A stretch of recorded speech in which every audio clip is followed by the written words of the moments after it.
BFM Business, 15h, 18h, l'émission 100% Bourse. Intégrale Bourse, Grégoire Favet. Et on va parler à présent de ces nouveaux tycoons des pays émergents, comme on le fait régulièrement avec les équipes de Gémeaux Asset qui se prêtent à cet exercice. Et je vous en remercie d'ailleurs, Michel. Michel Audban est avec nous. Bonjour. Bonjour, Grégoire. Directeur général de Gémeaux Asset. Bon, ça aurait été trop facile de parler de Jack Ma. Je crois que ça y est, maintenant tout le monde sait tout sur la vie de Jack Ma depuis sa naissance jusqu'à l'introduction en bourse qui a eu lieu la semaine dernière d'Alibaba. On va parler de Li Ka-shing, alors qui fait pas partie des moins connus. On a déjà entendu parler de lui, Li Ka-shing quand même. Exactement. Alors, Jack Ma, on en avait parlé en janvier. En janvier de cette année, on avait ouvert la série avec Jack Ma. Li Ka-shing, oui, bien sûr, c'est juste la première fortune d'Asie. Donc, il est à la tête de Chang-Kong Holding et de Shinson Whampoa, qui sont deux des plus gros conglomérats mondiaux. Li Ka-shing est né en 1928, père instituteur dans la province de Guangdong, donc au nord-est de Hong Kong. En 1940, avec sa famille, il a fui les avancées des troupes japonaises, il s'est réfugié à Hong Kong. Malheureusement, son père est décédé très peu de temps après, suite d'une tuberculose. Et donc, très jeune, il s'est retrouvé à quitter l'école et à rentrer dans le monde du travail, d'abord dans la boutique d'un oncle. Puis, il a rejoint un groupe industriel où il avait en fait deux emplois. La journée, il était vendeur porte-à-porte. Et puis, le soir, il s'occupait de suivre les process de fabrication. Il a appris très vite. Et du coup, en 1947, il a à peine 19 ans, il a mis un petit peu d'argent de côté, il arrive à avoir un petit peu d'argent de la famille, et il se lance dans la commercialisation de fleurs artificielles haut de gamme, à bas prix. Bon, il monte son petit business, là, son usine, ses lignes de production, et on y va. Et on y va, et très vite, on devient le premier producteur, commercialisateur de fleurs artificielles d'Asie. Ça deviendra une cash machine qui va lui permettre de développer ses diversifications. C'est un homme qui sait prendre les tendances, qui sait avoir des visions moyen terme. Donc, à la fin des années 60, révolution chinoise, révolution culturelle chinoise, qui incite plusieurs habitants de Hong Kong à quitter Hong Kong, l'immobilier chute, et Li Ka-shing se dit, c'est une opportunité. Ça va pas durer, donc il commence à acheter un petit peu d'immobilier. Il crée en 1971 sa foncière qui s'appelle Chang-Kong et il rachète beaucoup de terrain. Il devient vite un des principaux opérateurs immobiliers d'Hong Kong. Ouais, c'est un homme qui sait capter les opportunités, enfin qui décèle les opportunités. Donc il commence dans le business des fleurs artificielles, l'immobilier, et puis après il s'attaque aux ports. Il voit tout de suite l'importance stratégique des ports en Asie et en Chine.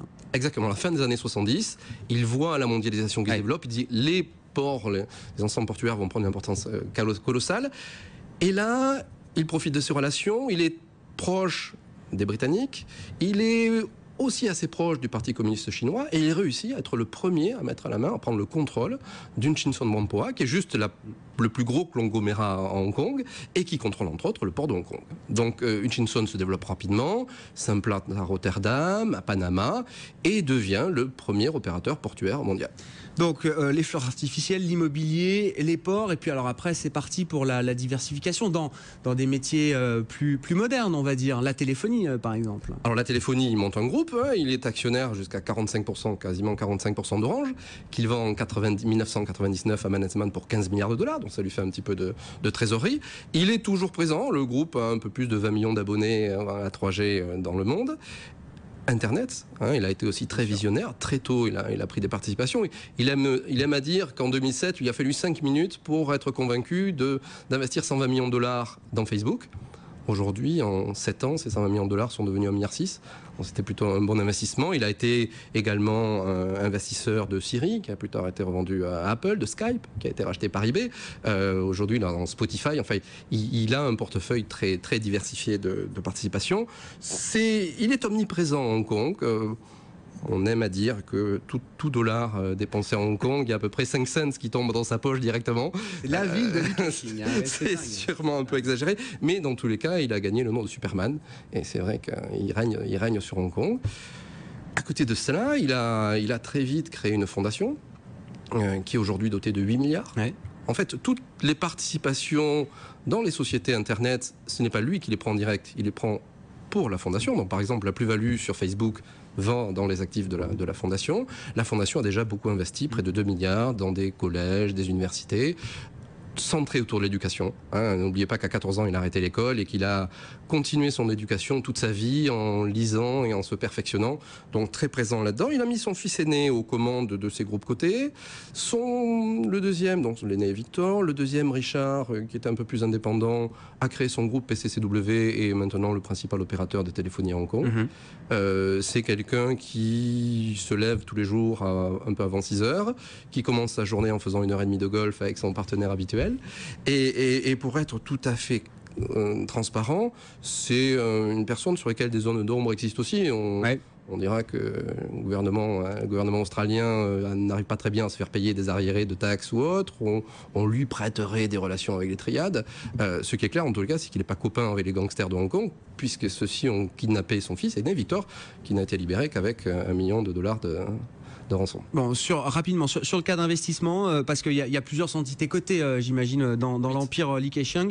Est-ce qu'il y a des sujets qui vous intéressent, ou est-ce que c'est pas là-dessus que vous voulez miser en investissant en Asie, en Chine et dans les émergents? Alors en Chine, oui.